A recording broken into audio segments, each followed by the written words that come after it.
He didn't really knock. It seemed like he was simply licking the front door.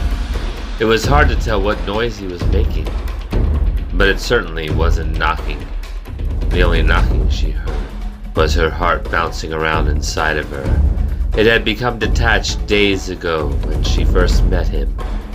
He was a hurricane that went straight through her. He shook her bones and unlatched her sinews so that she had completely come apart.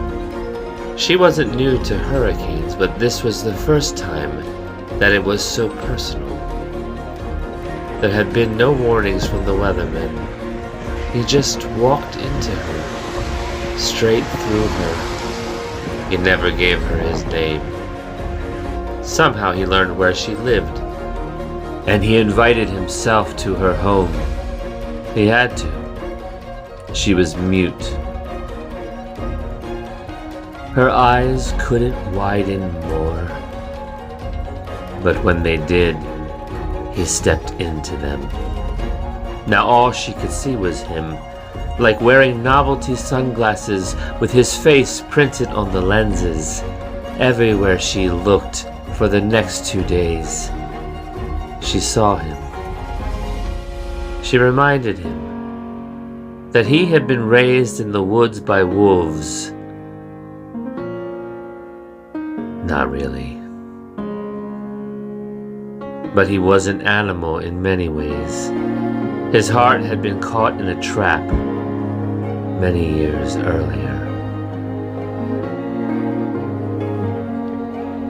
Yet as he slouched toward her home, he heard the tinkling of his once lost heart, suddenly appearing as if it had never been lost at all. It was rusty like the nails you find in a door that has been torn from its hinges. Something that had once been so useful was now absolutely vain. Still, there it was again, the heart, moving his blood around inside of him, keeping time as he picked up the pace. Where was he going? Her home?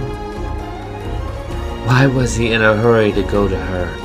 Maybe it wasn't about home. Maybe he was in a hurry because he had seen something that was more like home than any home where he had lived. Too much for him to think.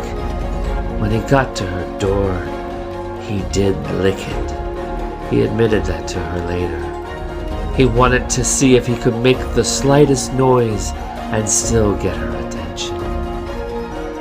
And he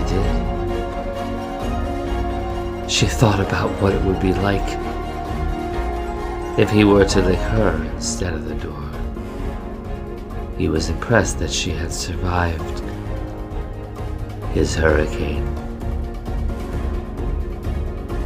Both of their hearts fumbled to keep some kind of rhythm, but eventually they found one. All night long they were pressed together.